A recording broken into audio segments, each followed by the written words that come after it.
Bienvenidos amigos, ya los extrañaba. Han pasado un par de meses pero aquí volvemos. He tardado en armar este vídeo debido a que estoy en la universidad y YouTube solo es un hobby en mi tiempo libre. Originalmente tenía planeado tener listo esta segunda parte para diciembre, pero por temas de la universidad y personales se me ha hecho imposible. Gracias por sus comentarios y sus likes, ya que sin ellos no estarían viendo esto. Su apoyo es lo que me hace seguir dándoles estos vídeos. Si a ustedes les gusta mi contenido, házmelo saber en los comentarios, de verdad me gusta leerlos y saber que puedo mejorar para que les guste más, e intentaré traerlo lo más seguido que se me haga posible. Este proyecto es más grande de lo que pensaba, ya que la novela no es corta, pero si a ustedes les gusta y quieren que estos vídeos sigan, no dudes en decírmelo dejando tu comentario. Bueno, suficiente de mí, están aquí por la novela. Hoy continuaremos donde nos quedamos y abarcaremos los siguientes 4 capítulos de la novela. Muchas gracias y disfruten. La playa. Marty Gutiérrez estaba sentado en la playa, y observaba el sol de la tarde bajar cada vez más en el cielo, hasta que centelleó deslumbrante en el agua de la bahía y sus rayos llegaron hasta más abajo de las palmeras, donde el propio Gutiérrez estaba sentado. Entre los mangles, en la playa de Cabo Blanco. Según lo que había podido establecer, estaba sentado cerca del sitio en el que había estado la niña norteamericana hacía 2 días. Si bien las mordeduras de lagartija eran frecuentes, como les había dicho a los Bowman, Gutiérrez nunca había oído que un basilisco mordiera a nadie. Y por cierto que nunca había tenido noticias de que alguien debiera ser internado en un hospital por la mordedura de una lagartija. Además estaba, también, el hecho de que el radio de la mordedura que se apreciaba en el brazo de Tina parecía ser un tanto excesivamente grande para ser de un basilisco. Cuando regresó al puesto de Carrara, revisó la pequeña biblioteca de investigación que allí existía, pero no encontró referencias sobre la mordedura de los lagartos. A continuación, revisó los International Bioscience Services, una base de datos para ordenador, ubicada en Norteamérica. Pero no halló nada acerca de mordeduras de basiliscos, ni sobre internamientos por mordedura de lagartijas.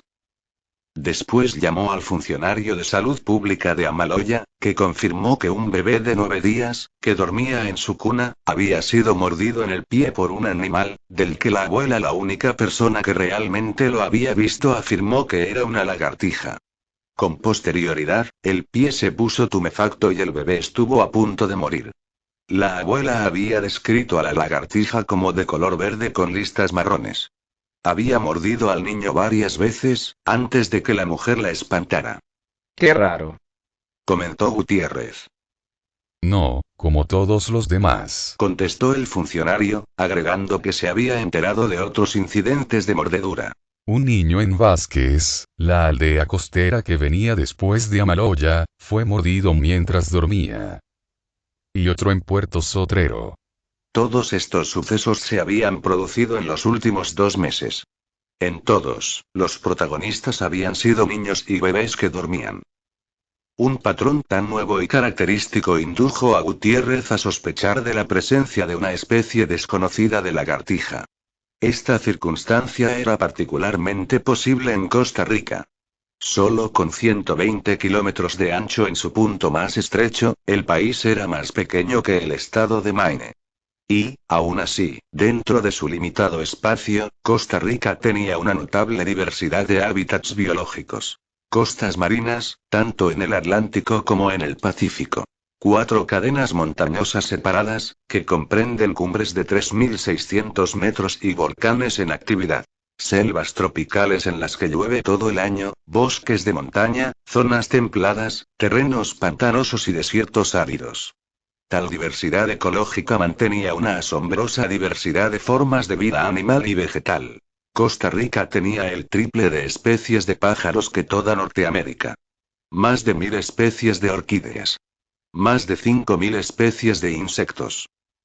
Nuevas especies se iban descubriendo a cada momento, a un ritmo que aumentaba año tras año, pero por una triste razón. A Costa Rica se la estaba despoblando de su vegetación y, a medida que las especies de la jungla perdían sus hábitats, se desplazaban hacia otras zonas y, en ocasiones, también alteraban sus pautas de conducta. Así que una especie nueva era perfectamente posible. Pero, acompañando la emoción de una sensación nueva, estaba la preocupante posibilidad de las nuevas enfermedades. Las lagartijas eran portadoras de enfermedades víricas, entre las que figuraban varias que se podían transmitir al ser humano.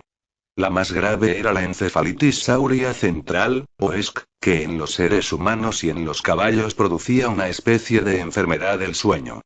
Gutiérrez pensaba que era importante encontrar esa nueva lagartija, aunque solo fuera para comprobar si era portadora de enfermedades. Observó el sol descender más, y suspiró.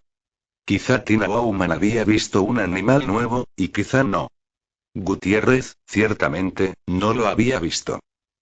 Esa mañana, temprano, había cogido la pistola de aire comprimido, cargando el peine de munición con dardos de ligamina, y se había dirigido hacia la playa lleno de esperanza.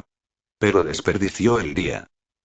Pronto tendría que iniciar el viaje de regreso desde la playa hacia la colina. No quería conducir por ese camino en la oscuridad. Se puso en pie y empezó a caminar de regreso por la playa. Más lejos, y en trayectoria paralela a la de él, vio la forma oscura de un mono aullador, que se desplazaba con tranquilidad siguiendo el borde del manglar. Gutiérrez se alejó, saliendo de la playa hacia el agua. Si había un aullador, probablemente habría otros en los árboles que pendían sobre Gutiérrez, y los aulladores tenían tendencia a orinar sobre los intrusos. Pero ese aullador en particular parecía estar solo, caminaba con lentitud y se detenía con frecuencia para sentarse sobre sus cuartos traseros. El mono tenía algo en la boca. Cuando Gutiérrez se aproximó, vio que el animal se estaba comiendo una lagartija. La cola y las patas traseras colgaban de las mandíbulas del mono. Aún desde lejos, Gutiérrez pudo ver las listas marrones en el cuerpo verde. El biólogo se dejó caer al suelo y afirmó la mira apoyándose en los codos. El mono aullador, acostumbrado a vivir en una reserva protegida, le miró con curiosidad. No huyó ni siquiera cuando el primer dardo pasó silbando a su lado, sin darle. Cuando el segundo se le clavó profundamente en el muslo, lanzó un chillido de ira y sorpresa, dejando caer los restos de su comida mientras huía hacia la espesura. Gutiérrez se puso de pie y caminó hacia adelante. No estaba preocupado por el mono. La dosis de tranquilizante era demasiado pequeña como para producirle más que unos pocos minutos de aturdimiento. Ya estaba pensando en qué hacer con su nuevo descubrimiento. Él mismo redactaría el informe preliminar, pero los restos habría que enviarlos de vuelta a Estados Unidos para que se les hiciera una identificación positiva final, claro está. ¿A quién se los debería enviar? El experto reconocido era Edward M. Simpson, profesor emérito de zoología de la Columbia University de Nueva York. Un refinado anciano con el cabello canoso peinado hacia atrás, Simpson era la principal autoridad mundial en la taxonomía de las lagartijas. Marty pensó que probablemente le enviaría la lagartija al Dr. Simpson. Nueva York. El Dr. Richard Stone, director del Laboratorio de Enfermedades Tropicales del Centro Médico de la Universidad de Columbia, a menudo señalaba que el nombre sugería que se trataba de una institución de mayor importancia de la que realmente tenía. A comienzos del siglo XX, cuando el laboratorio ocupaba todo el cuarto piso del edificio de investigaciones biomédicas, dotaciones de técnicos trabajaban para eliminar el flagelo de la fiebre amarilla, la malaria y el cólera. Pero los éxitos médicos, los antibióticos y las vacunas y los laboratorios de investigación de Nairobi y San Pablo habían convertido al LET en algo mucho menos importante de lo que lo había sido una vez. Ahora, con una fracción de su tamaño original, solamente empleaba a 2 técnicos a tiempo completo, y estos se dedicaban, primordialmente, al diagnóstico de las enfermedades que padecían los neoyorquinos que habían viajado al exterior.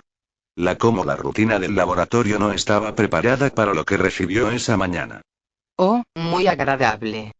Comentó la técnica del laboratorio de enfermedades tropicales mientras leía el rótulo de la aduana. Fragmento parcialmente masticado de lagartija costarricense no identificada. Arrugó la nariz. Esta es completamente suya, Dr. Stone. Richard Stone cruzó el laboratorio para inspeccionar el material recién llegado. ¿Es este el material proveniente del laboratorio de Ed Simpson? Sí. Pero no sé por qué nos envían una lagartija a nosotros. Llamó su secretaria. repuso Stone. Simpson está en Borneo, haciendo un viaje de estudio durante el verano y, debido a que con esta lagartija hay una cuestión de enfermedad transmisible, la secretaria le ha pedido a nuestro laboratorio que le eche un vistazo. Veamos qué es lo que tenemos.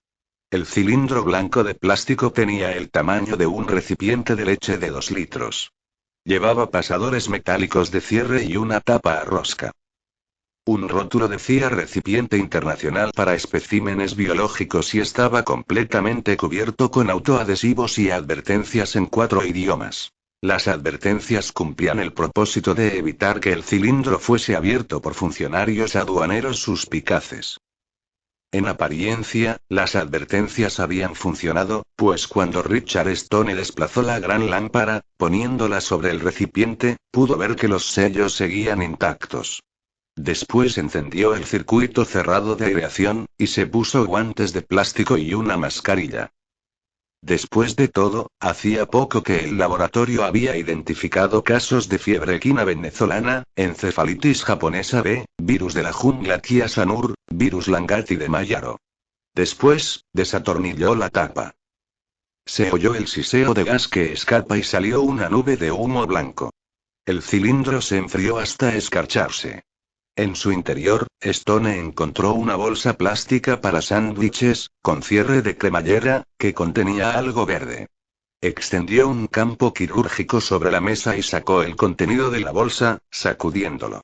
Un animal congelado golpeó la mesa con ruido sordo. ¡Aj! Exclamó la técnica. Parece mordido.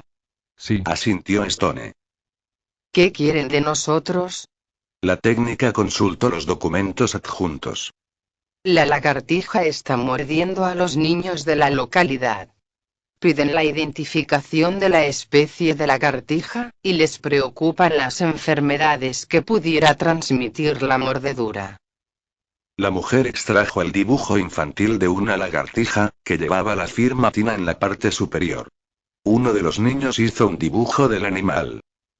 Stone miró el dibujo. Evidentemente, no podemos identificar la especie, pero podemos comprobar las enfermedades con bastante facilidad, si podemos sacar algo de sangre de este fragmento. ¿Cómo llaman a este animal?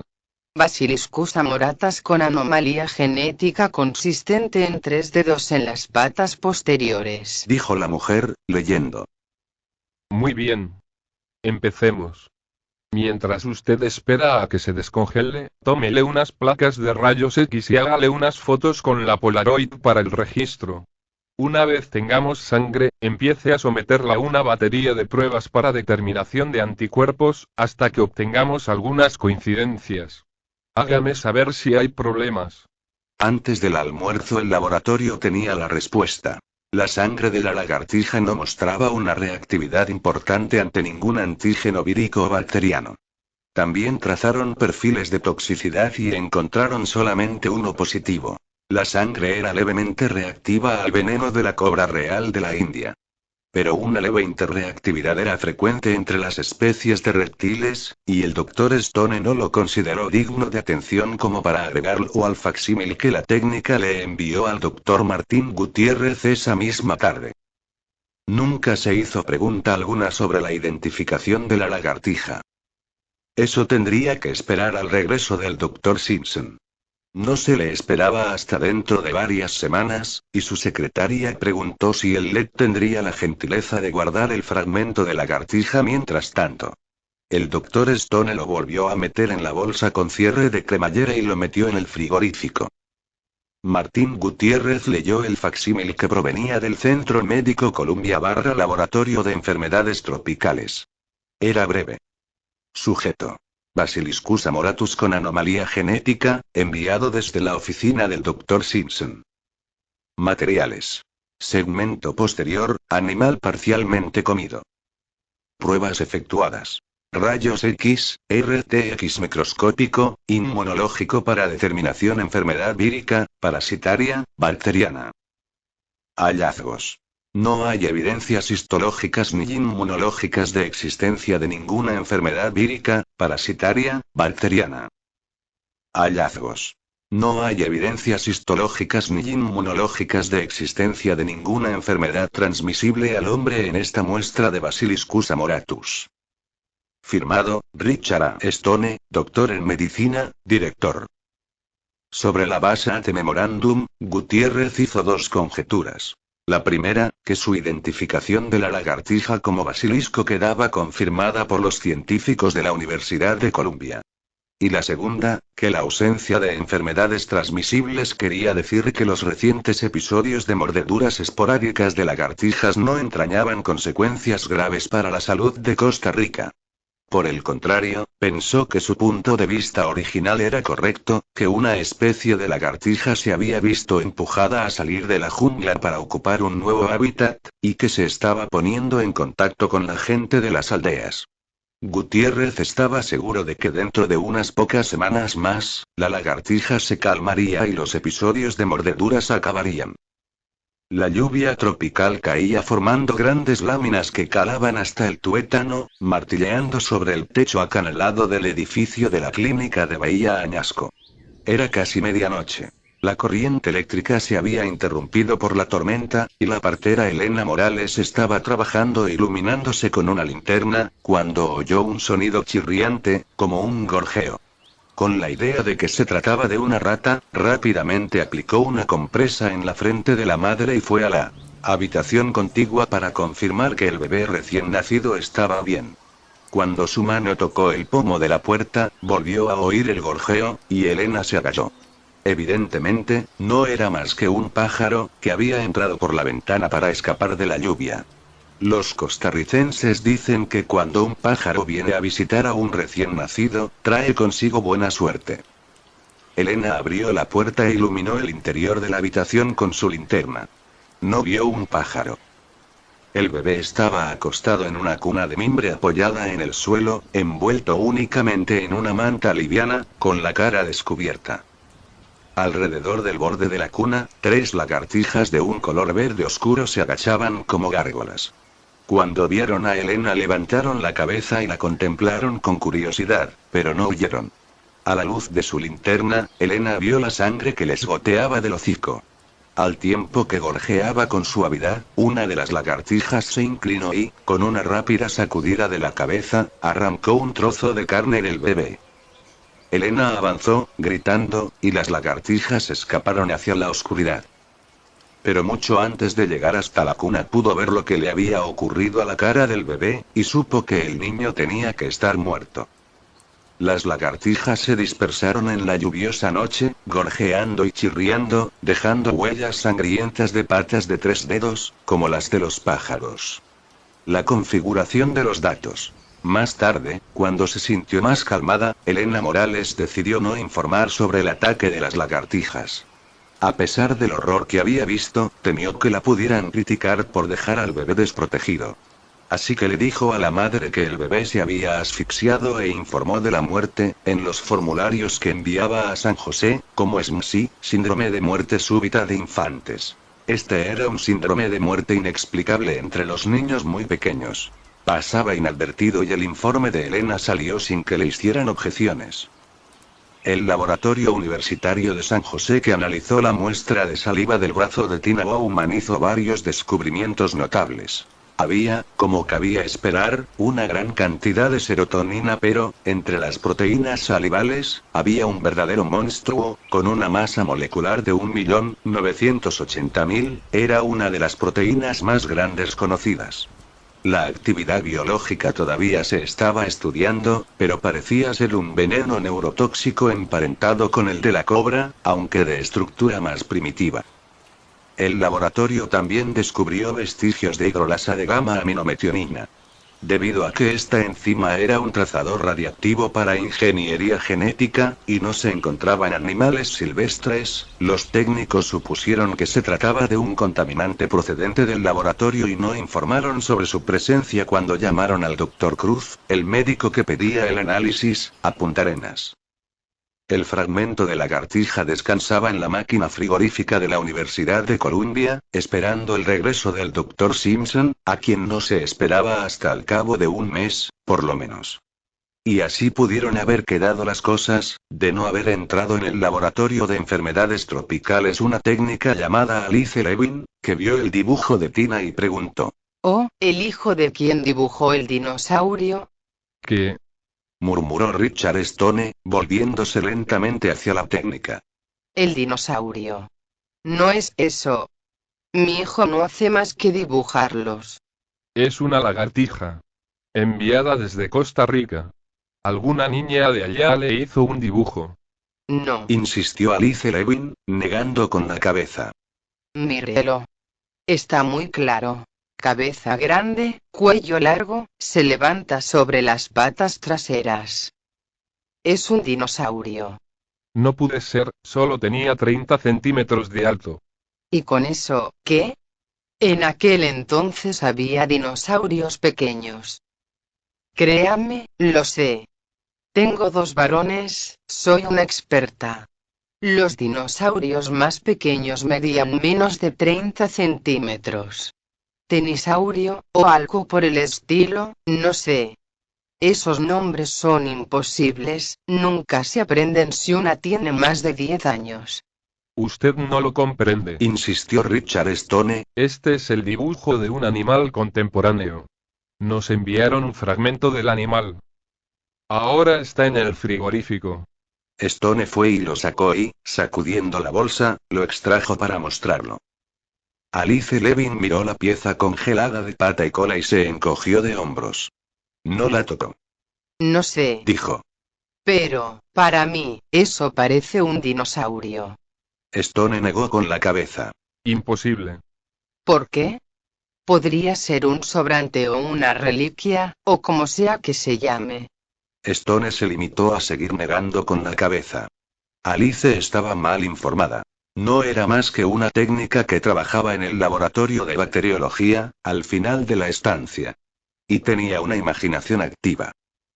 Stone recordaba la época en la que pensaba que la seguía uno de los ordenanzas de cirugía y... ¿Sabe? Dijo Alice Levin. Si esto es un dinosaurio, Richard, podría ser una gran cosa. No es un dinosaurio. ¿Alguien lo ha comprobado? No. Bueno, llévelo al Museo de Historia Natural, a un sitio por el estilo. Realmente debería hacerlo. Me avergonzaría. ¿Quiere que lo haga yo por usted? Preguntó la técnica. No. No quiero. ¿No va a hacer nada al respecto? Nada en absoluto. Volvió a poner la bolsa en la cámara frigorífica y la cerró de un portazo. No es un dinosaurio, es una lagartija. Y sea lo que fuere, puede esperar hasta que el Dr. Simpson regrese de Borneo para identificarlo. Y esta es mi última palabra, Alice, esta lagartija no va a ninguna parte. Segunda iteración con los dibujos subsiguientes de la curva fractal, pueden aparecer cambios súbitos. Ian Malcolm. La ribera del mar interior. Alan Grant se agachó al máximo, con la nariz a unos centímetros del suelo. La temperatura era de más de 38 grados. Las rodillas le dolían, a pesar de las almohadillas que llevaba, hechas de alfombra gruesa. Los pulmones le ardían con el áspero polvo alcalino. El sudor de la frente le caía al suelo en gotas. Pero a Grant le daba lo mismo la incomodidad. Toda su atención se concentraba en el cuadrado de tierra de 15 centímetros que tenía ante él. Al trabajar pacientemente con un mondadientes y un cepillo de pelo de camello, de los que usan los pintores, dejó al descubierto el diminuto fragmento, en forma de L, de una quijada. Medía nada más que unos 3 centímetros de largo y no era más grueso que el meñique. Los dientes eran una hilera de puntas pequeñas, y tenía la característica torsión en ángulo en el centro. Pedacitos de hueso se desprendían en escamas, mientras Grant cavaba. Se detuvo un momento para pintar el hueso con pasta de caucho, antes de seguir exponiéndolo al aire libre. No había la menor duda de que era la quijada de un bebé dinosaurio carnívoro. Su dueño había muerto hacía 79 millones de años, a la edad de alrededor de 2 meses.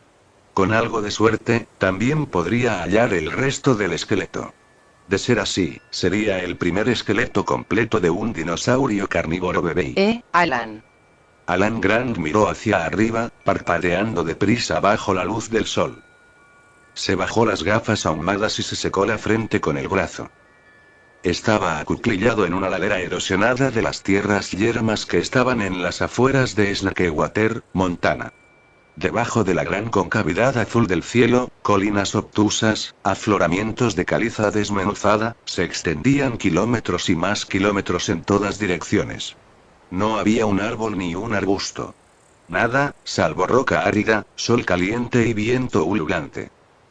Los visitantes encontraban las tierras malas depresivamente sombrías, pero, cuando Grant contemplaba ese paisaje, veía algo por completo diferente.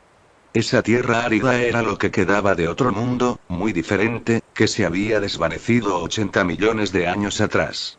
En los ojos de su mente, Grant se veía en el cálido y pantanoso brazo de río que conformaba la línea de ribera de un gran mar interior.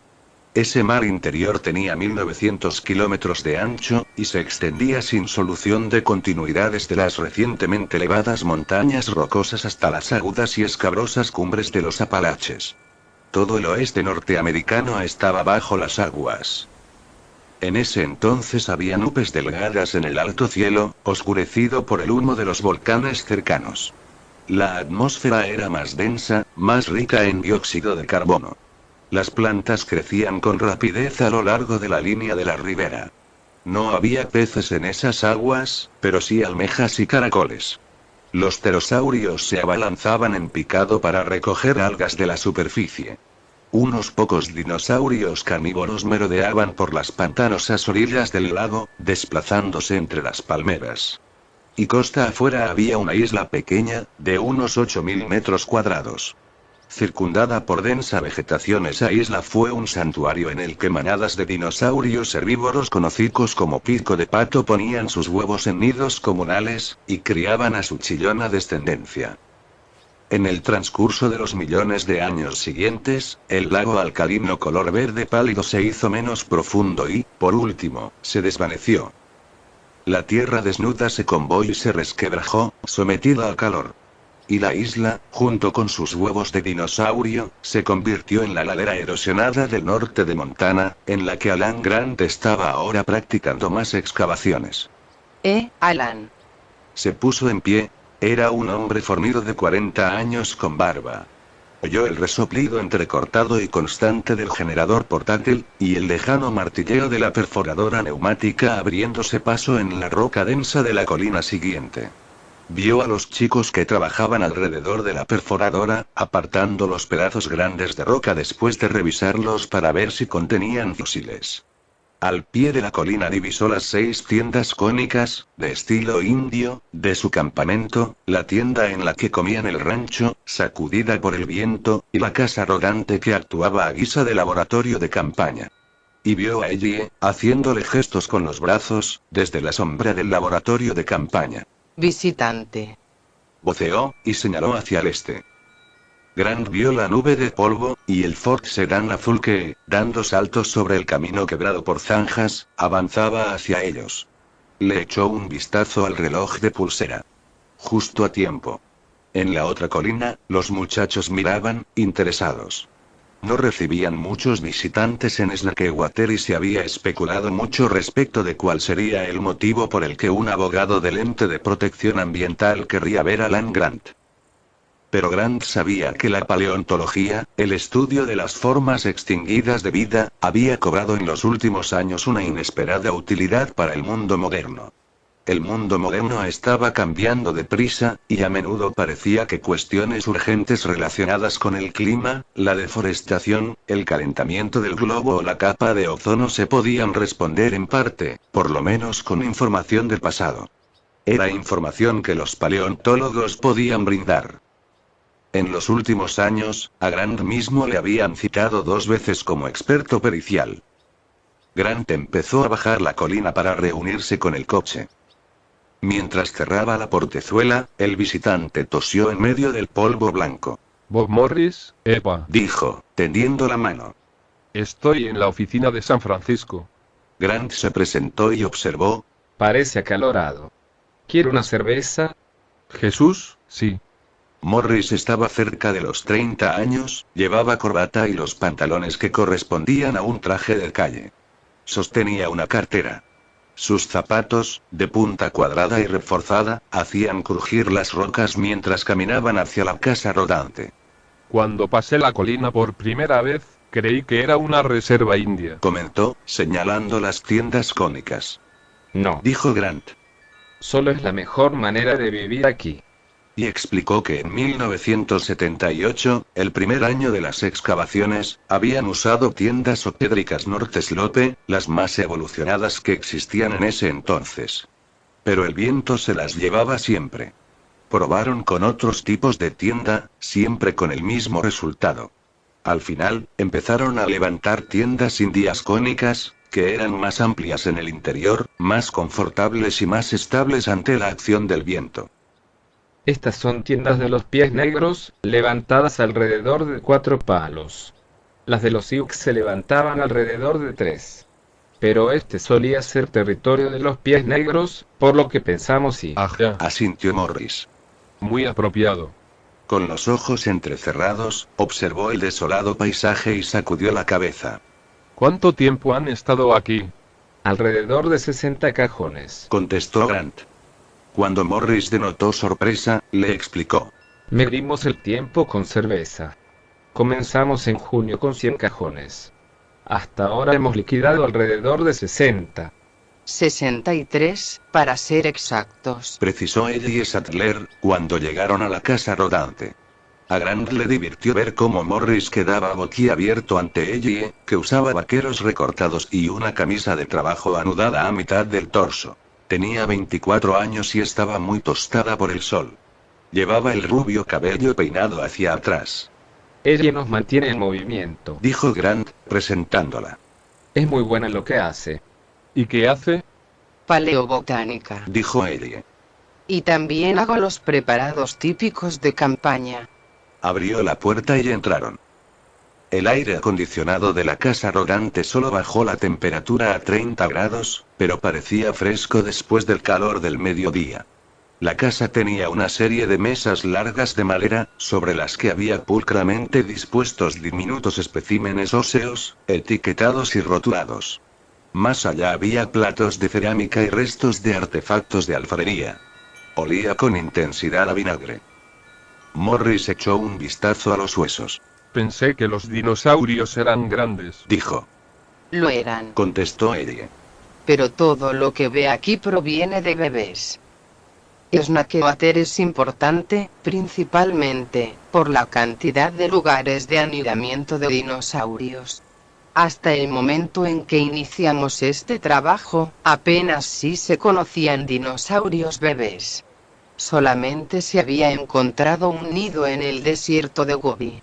Nosotros descubrimos una docena de nidos diferentes de hadrosaurios en los que estaba todo, huevos y huesos de bebés incluidos.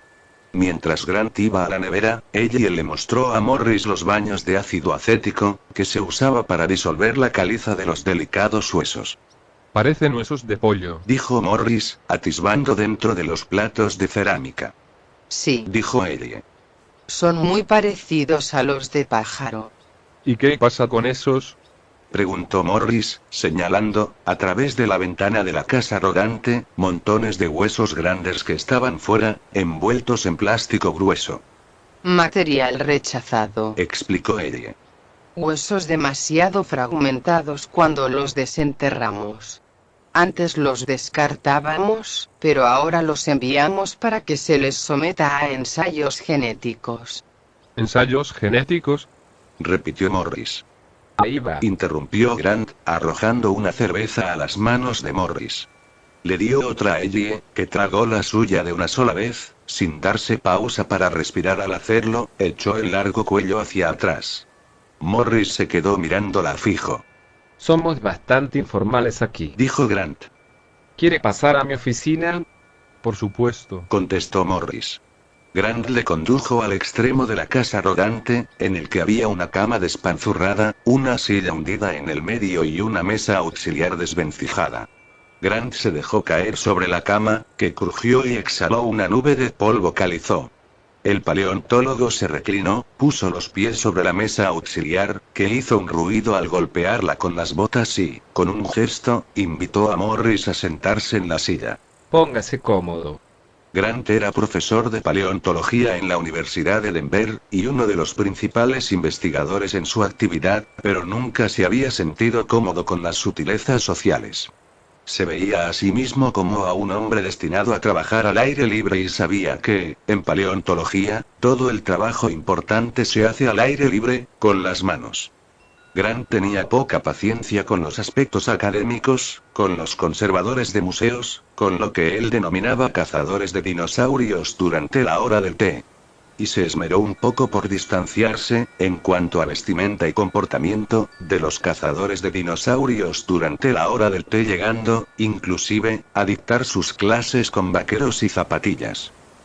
Grant observó cómo Morris desempolvaba escrupulosamente el asiento antes de sentarse.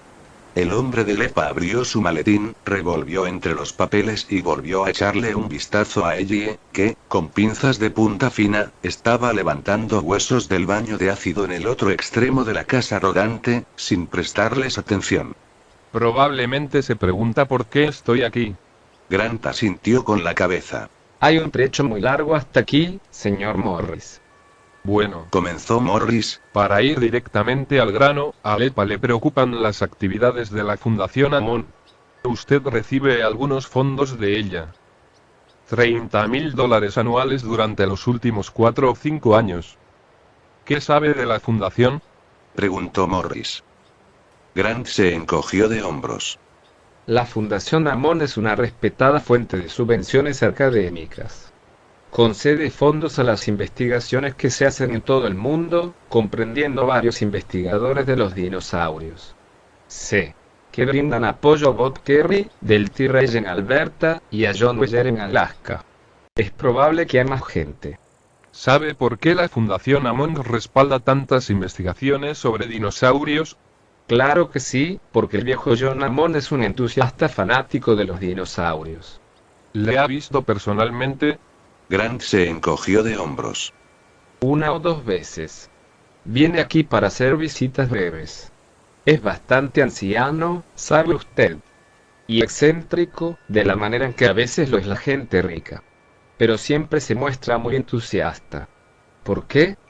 Bueno, pues la Fundación Amon es, realmente, una organización bastante misteriosa. Extrajo la fotocopia de un planisferio, marcada con puntos rojos, y se la entregó a Grant. Estas son las excavaciones que la Fundación financió el año pasado. ¿Nota algo extraño en ellas? Montana, Alaska, Canadá, Suecia y todos son emplazamientos situados en el norte. No hay nada por debajo del paralelo 45. Morris sacó más mapas. Es lo mismo, año tras año. Los proyectos de búsqueda de dinosaurios que se deban hacer en el sur, en Utah, Colorado o México, nunca obtienen fondos. La Fundación Amon solo presta su apoyo a las excavaciones que se hacen en clima frío. Nos gustaría saber por qué. Grant hojeó los mapas con rapidez. Resultaban coherentes. Y si era cierto que la fundación solo respaldaba las excavaciones en clima frío, entonces aquel era un comportamiento extraño, porque algunos de los mejores investigadores que buscaban dinosaurios estaban trabajando en climas cálidos, Y hay otros enigmas. añadió Morris. Por ejemplo, ¿cuál es la relación que hay entre los dinosaurios y el ámbar? ¿Ámbar? Sí. Es la resina amarilla dura, procedente de la savia seca del árbol y... Sé lo que es. Interrumpió Grant. ¿Pero por qué lo pregunta? Porque... Dijo Morris, en el transcurso de los últimos 5 años Amon compró enormes cantidades de ámbar en América, Europa y Asia, incluyendo muchas joyas merecedoras de estar en un museo. La fundación gastó $17 millones en ámbar. Ahora posee la provisión privada más grande del mundo de este material. No lo entiendo. Dijo Grant. Nadie lo entiende. Al parecer, no tiene el menor sentido. El ámbar se sintetiza con facilidad, no tiene valor comercial ni militar. No hay motivo para hacer acopio de él. Pero eso es justamente lo que Amon ha hecho durante muchos años. Ámbar. Dijo Grant, meneando la cabeza en gesto de negación. ¿Y qué pasa con la isla que Amon tiene en Costa Rica? Continuó Morris. 10 años atrás, la Fundación Amon le alquiló una isla al gobierno de Costa Rica. Al parecer, para iniciar una reserva biológica. No sé nada de eso. dijo Grant, frunciendo el entrecejo. No pude encontrar gran cosa. Añadió Morris. La isla se halla a 185 kilómetros, mar adentro, de la costa oeste. Aparentemente es muy escarpada y está en una zona del océano en la que la combinación de viento y corriente marina hacen que esté envuelta en niebla en forma perpetua. La solía llamar Isla Nubla, por estar siempre cubierta de nubosidad. En apariencia, a los costarricenses les asombró que alguien la quisiera. Morris buscó en su maletín. El motivo por el que le menciono esto es, Prosiguió. porque, de acuerdo con los registros, a usted le pagaron honorarios como consultores en relación con esa isla. ¿Me pagaron? Preguntó Grant. Morris le entregó una hoja de papel. Era una fotocopia de un cheque librado, en marzo de 1984, por Ingen Incorporated, Farallon Road, Palo Alto, California. Estaba extendido a la orden de Alan Grant, por un monto de $12,000. En la esquina inferior del cheque había una inscripción. Servicios de consultor /Costa Rica /hiperespacio Crías. Pues claro. Asintió Grant. Ya lo recuerdo. Era más misterioso que el demonio, pero lo recuerdo. Y no tenía nada que ver con una isla. Alan Grant encontró la primera nidada de huevos de dinosaurio en 1979, y muchos más en los 2 años posteriores, pero no tuvo tiempo para publicar sus hallazgos hasta 1983. Su trabajo, en el que se informaba sobre una manada de 10.000 dinosaurios con hocicos de pico de pato, que vivían a lo largo de la ribera de un vasto mar interior, que construían en el barro nidos comunales para los huevos, que criaban a los dinosaurios bebés en la manada, fue lo que hizo de Grant una celebridad de la noche a la mañana. La noción de la existencia de instintos maternales en dinosaurios gigantescos y los dibujos de encantadoras crías recién nacidas asomando el hocico fuera de los huevos resultaron atractivos en todo el mundo. Grant se veía acosado con solicitudes de entrevistas, conferencias, libros. Como era característico en él, las rechazó todas ya que lo único que quería era continuar sus excavaciones. Pero fue durante esos frenéticos días de mediados de la década de 1980 cuando se le acercó la compañía Ingen, haciéndole una propuesta para que les prestara servicios como consultor. ¿Había oído hablar antes de Ingen? Preguntó Morris. No. ¿Cómo se pusieron en contacto con usted? Llamada telefónica. Fue un hombre llamado Genaro Genino, algo así. Morris asintió con la cabeza. Don Genaro, Dijo. es el asesor jurídico de Ingen. Como sea. Quería saber cosas respecto de los hábitos alimentarios de los dinosaurios. Y me ofreció honorarios para que empezara a redactar un trabajo. ¿Por qué usted? Grant bebió su cerveza, puso la lata en el suelo. Genaro estaba particularmente interesado por los dinosaurios jóvenes. Recién nacidos y crías ya capaces de valerse por sí mismas. Bueno. Aquí ve usted nuestra operación. 50.000 nos permitirían realizar excavaciones 2 veranos completos. Le dije que haría lo que pudiera. Así que acordó prepararle un trabajo. Sí. ¿Sobre los hábitos alimentarios de los dinosaurios jóvenes? Sí. ¿Se encontró con Genaro? No. Solo hablamos por teléfono. ¿Dijo Genaro por qué quería esta información? Sí. Contestó Grant. Estaba planeando un museo para niños y quería presentar, de manera destacada, dinosaurios bebés.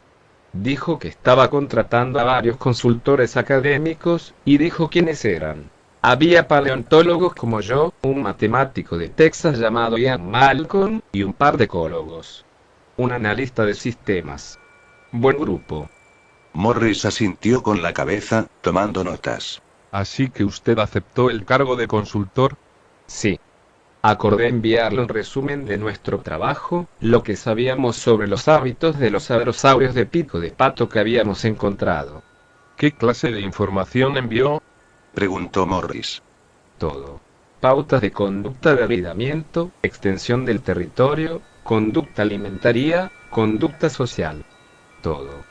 ¿Y cómo respondió Genaro? Siguió llamando una y otra vez. A veces en mitad de la noche. ¿Comerían esto los dinosaurios? ¿Comerían aquello? ¿La exposición debería incluir esto? Nunca pude entender por qué estaba tan excitado. Quiero decir que yo también creo que los dinosaurios son importantes, pero no tan importantes. Han estado muertos durante 65 millones de años. Cabría pensar que las llamadas de ese hombre bien podrían haber esperado hasta la mañana. Entiendo. dijo Morris. ¿Y los $50.000? Grant negó con la cabeza. Me cansé de Genaro, le puse fin a todo ese asunto. Lo arreglamos en 12.000. Eso debe de haber sido como a mediados de 1985. Morris hizo una anotación. ¿El Ingen? ¿Algún otro contacto con ellos? No desde 1985. ¿Y cuando empezó la Fundación Hammond a financiar sus investigaciones? Tendría que mirarlo. Pero fue alrededor de ese momento. Mediada la década de 1980. ¿Y usted conoce a Hammond como un rico entusiasta de los dinosaurios? Sí. Morris hizo otra anotación. Mire, Dijo Grant. Si a Lepa le preocupa tanto John Hammond y lo que está haciendo, los emplazamientos para excavación de dinosaurios en el norte, las adquisiciones de ámbar, la isla en Costa Rica, ¿por qué no van, simplemente, y le preguntan al respecto? por el momento no podemos. ¿Por qué no? Porque no tenemos prueba alguna de que se estén cometiendo actos ilícitos. Pero, personalmente, creo que resulta indiscutible que John Hammond está intentando eludir la ley. Quien primero estableció contacto conmigo Explicó Morris F. fue la Oficina de Transferencia de Tecnología. La OD vigila los embarques de tecnología norteamericana que pudieran tener importancia militar.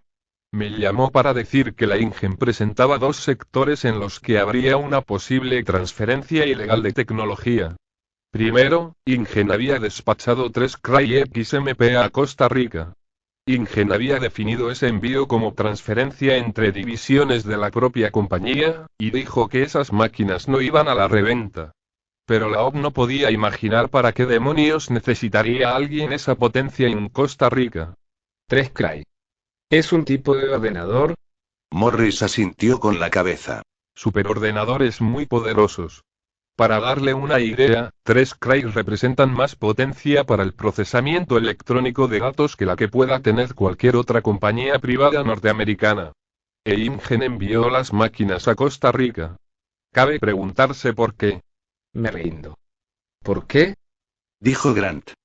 Nadie lo sabe. Y los ODs son todavía más preocupantes. Prosiguió Morris. Los ODs son secuenciadores automatizados de genes, máquinas que resuelven por sí solas la secuencia del código genético de la ON. Son tan nuevos que todavía no figuran en las listas de equipos restringidos. Pero es probable que cualquier laboratorio de ingeniería genética cuente con uno de esos secuenciadores, si es que puede pagar el $500,000 que cuesta ese equipo. Con un rápido movimiento del índice, Morris pasó las hojas de sus anotaciones. Bueno, parece que INGEN envió 24 secuenciadores OD a su isla de Costa Rica. Una vez más dijeron que era una transferencia interdivisiones, y no una exportación. Dijo Morris. No hubo mucho que la OD pudiese hacer. Oficialmente, a ellos no les interesa el uso. Pero resultaba obvio que la INGEN estaba montando una de las instalaciones de ingeniería genética más poderosas del mundo en un oscuro país de América Central. Un país sin reglamentaciones. Esa clase de cosas ya ocurrió antes. Ya se habían dado casos de compañías norteamericanas, dedicadas a la bioingeniería, que se mudaban a otro país para no verse obstaculizadas por reglamentos y disposiciones jurídicas. El caso más descarado, explicó Morris, Fue el de la rabia Biosin. En 1986, la Genetic Biosin Corporation, de Cupertino, ensayó una vacuna contra la rabia, vacuna elaborada por bioingeniería en una granja de Chile. La empresa no había informado al Estado chileno ni a los trabajadores de la granja que tomaron parte en el ensayo, sencillamente lanzaron la vacuna.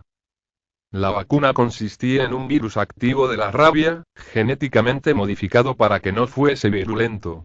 Pero no se habían hecho pruebas para comprobar la falta de virulencia. Biosin no sabía si el virus todavía podía seguir ocasionando la rabia, o no podía hacerlo ya. Peor aún, el virus se había modificado. Por lo común, la rabia no se puede contraer a menos que a uno le haya mordido un animal enfermo. Pero Biosin había modificado el virus de la rabia de manera que pudiera cruzar los alvéolos pulmonares. La infección se podía contraer solo con inhalarlo. El personal de Biosin había llevado el virus vivo de la rabia a Chile, en un vuelo comercial y dentro de un bolso de mano. Morris se preguntaba a menudo qué habría ocurrido si la cápsula se hubiera roto durante el vuelo. Todos los que se hallaban a bordo del avión hubiesen podido contraer la rabia. Era atroz. Demostraba irresponsabilidad. Era negligencia penalmente punible pero ninguna acción se entabló contra Biosin. Los granjeros chilenos, que, inadvertidamente, habían arriesgado la vida, eran campesinos ignorantes, el gobierno de Chile tenía una crisis económica de la que preocuparse. Y las autoridades norteamericanas estaban fuera de jurisdicción. Así que Lewis Dodgson, el genetista responsable del ensayo, todavía estaba trabajando en Biosin. Biosin seguía siendo tan imprudente como siempre. Y otras compañías norteamericanas se estaban apresurando a montar instalaciones en países que no tenían profundos conocimientos de ingeniería genética. Países que consideraban la ingeniería genética como si fuera cualquier otro progreso de alta tecnología y, por eso, le daban la bienvenida a su tierra, sin darse cuenta de los peligros que entrañaba. Así que por eso iniciamos nuestra investigación sobre InGen, dijo Morris. Hace unas 3 semanas. ¿Y qué es lo que encontraron en realidad? Preguntó Grant. No mucho, admitió Morris. Cuando yo vuelva a San Francisco, probablemente tendremos que cerrar la investigación. Y creo que ya he terminado. Empezó a devolver sus cosas al maletín. A propósito, ¿qué quiere decir hiperespacio para crías? No es más que un rótulo extravagante para mi informe. Hiperespacio es un término para denominar un espacio multidimensional, como un tateti tridimensional. Si se tomaran en cuenta todas las pautas de conducta de un animal, su alimentación, su desplazamiento y su sueño, se podría representar el animal dentro del espacio multidimensional. Algunos paleontólogos hacen referencia a la conducta de un animal diciendo que tiene lugar en un hiperespacio ecológico. Hiperespacio para crías se referiría, sencillamente, a la conducta de los dinosaurios jóvenes y si uno quisiera ser lo más presuntuoso posible. En el otro lado de la casa rodante, el teléfono sonó. Ella lo cogió y respondió. En este preciso momento está en una reunión. ¿La puede llamar él? Con un sonido seco, Morris cerró su maletín y se puso en pie. Gracias por su ayuda y la cerveza, dijo. No tiene importancia, repuso Grant. Grant caminó con Morris por la casa rodante hasta la puerta situada en el extremo opuesto. Morris dijo. ¿Alguna vez Amon le pidió material físico de su excavación? ¿Huesos, o huevos, o cosas como esas? No. ¿Por qué? ¿Sufrió algún robo aquí? ¿Robos aquí? Dijo Grant, señalando el paisaje con un ademán. Creo que no, dijo Morris, sonriendo. La doctora Sattler dijo que ustedes hacen algo de investigación genética aquí y... Bueno, no es así exactamente. Cuando descartamos los fósiles que están rotos o que, por alguna otra razón, no son aptos para su conservación en un museo, enviamos los huesos a un laboratorio, que los muele y trata de extraer proteínas para nosotros. Después, se identifican las proteínas y el informe se nos envía de vuelta. ¿Qué laboratorio es ese? Servicios Médicos Biológicos, en Salt Lake. ¿Cómo lo eligieron? Por licitación. ¿No tiene que ver con InGen? Preguntó Morris. No, que yo sepa, dijo Grant. Llegaron hasta la puerta de la casa rodante. Grant la abrió y sintió la acometida del aire caliente proveniente del exterior. Morris se detuvo para ponerse sus gafas para sol. Una última cosa, dijo. Supongamos que InGen no estuviera realmente preparando una exposición de museo, ¿hay algo más que podría haber hecho con la información que contenía el informe que usted les dio? Grant rió. Claro que sí. Podría haber alimentado a un hadrosaurio bebé. Morris rió también. Un bebé hadrosaurio. Eso sería interesante. ¿Qué tamaño tenían? Algo así. dijo Grant, separando las manos unos 15 centímetros.